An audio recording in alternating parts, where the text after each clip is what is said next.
Good morning बच्चों। उदय classes में आपका स्वागत है और आज हम एक नए क्रियाकलाप है यानी कि पार्ट 1 में से रासायनिक अभिक्रियाएं और समीकरण। इसमें एक प्रैक्टिकल है जिसमें है एकल विस्थापन को एक क्रियाकलाप के माध्यम से समझाना। और ये मैंने इस बार क्रियाकलाप क्यों लिए हैं, क्योंकि हो सकता है बेटा बोर्ड में 30% कोर्स कम हुआ है तो कोई ना कोई एक क्रियाकलाप आ सकता है। तो इसी को ध्यान रखते हुए मैंने ये एक वीडियो बनाई है। तो इस वीडियो में हम बेटा एकल विस्थापन को एक क्रियाकलाप के माध्यम से समझेंगे। ये अपना टॉपिक है, ये अपना उपदेश है। यहाँ तक तो क्लियर हो गया होगा। बोर्ड में भी इसी प्रकार से आएगा कि एकल विस्थापन को एक क्रियाकलाप के माध्यम से समझाओ। अगर आएगा तो आपको ऐसे लिखना है, ये मिल गया टॉपिक, एकल विस्थापन को एक क्रियाकलाप के माध्यम से समझाना। ये अपना टॉपिक है। अब इस टॉपिक में हमें क्रियाकलाप में क्या क्या चाहिए बेटा, वो सामग्री ली मैंने। सबसे पहले मैंने ले ली बेटा 2 टेस्ट ट्यूब ले ली। देखो ये ए और बी, ये 2 टेस्ट ट्यूब हैं। ये कांच की बनी होती हैं, ट्रांसपेरेंट होती हैं।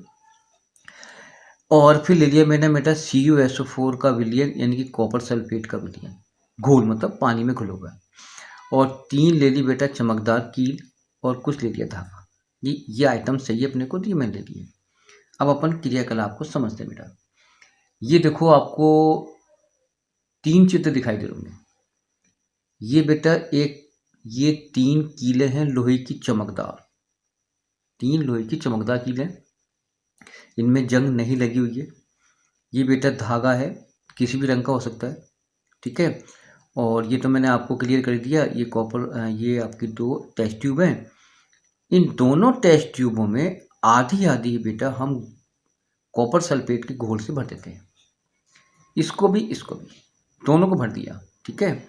और इसका रंग जो होगा, इन दोनों का जो घोल का रंग होगा बेटा वो नीला होगा, ठीक है। ये भी नीला होगा, लेकिन बाद में क्या होगा वो नहीं, अभी मतलब अपन ने कील नहीं डाली, उससे पहले इनका रंग नीला होगा, ये भी इस घोल का रंग नीला होगा। अब हमने क्या करा, इन 2 कीलों को ले लिया, एक को छोड़ दिया है, 2 कीलों को धागे से बांधा और प्रॉपरली बी के अंदर लटका दिया, इस घोल के अंदर लटका दिया मैंने, ठीक है। चलिए साहब, एक कील बाहर है और इसमें अपन ने कुछ भी नहीं किया है, इसमें घोल ही भरा हुआ है। अब 20 मिनट के बाद हम क्या देखते हैं, जब इन दोनों कीलों को बाहर निकालते हैं इस घोल से, तो बेटा इस कील के ऊपर एक भूरे रंग की परत चढ़ जाती है, तांबे के कलर की एक परत इन दोनों कीलों के ऊपर चढ़ जाती है, ठीक है। इसके बाद ये जो विलयन है जो मैंने भरा है, ये बेटा पहले नीला था, अभी थोड़ा मलिन हो गया। यानी कैसा हो गया, ये मलिन यानी गंदा सा हो गया, ये हो गया।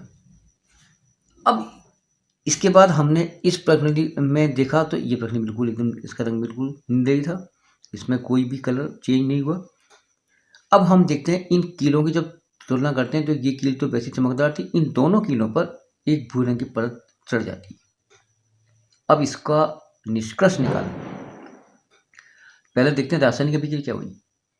तो बेटा Fe यानी लोहा प्लस CuSO4, ये कोबाल्ट घोल।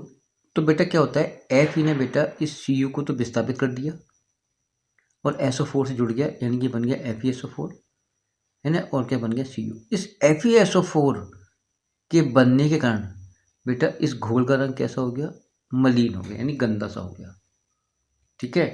तो इसका अर्थ क्या हुआ, इसका अर्थ ये हुआ, इसकी परिभाषा से हम देखें तो इसका अर्थ ये हुआ कि वे रासायनिक अभिक्रियाएं जिनमें अधिक अभिक्रियाशील तत्व कम क्रियाशील तत्व को विस्थापित यानी हटा देता है, एकल विस्थापन कहलाता है। अर्थात इसमें लोहा बेटा अधिक क्रियाशील है, Cu कम क्रियाशील है, तो Fe ने बेटा Cu को विस्थापित कर दिया यानी हटा दिया, और SO4 से जुड़ करके ये FeSO4 बन गया, और ये कॉपर अलग हो गया, जो कॉपर क्या है बेटा इन लोहे की कीलों के ऊपर चढ़ गया। तो ये आपका एकल विस्थापन का एक क्रियाकलाप था। धन्यवाद।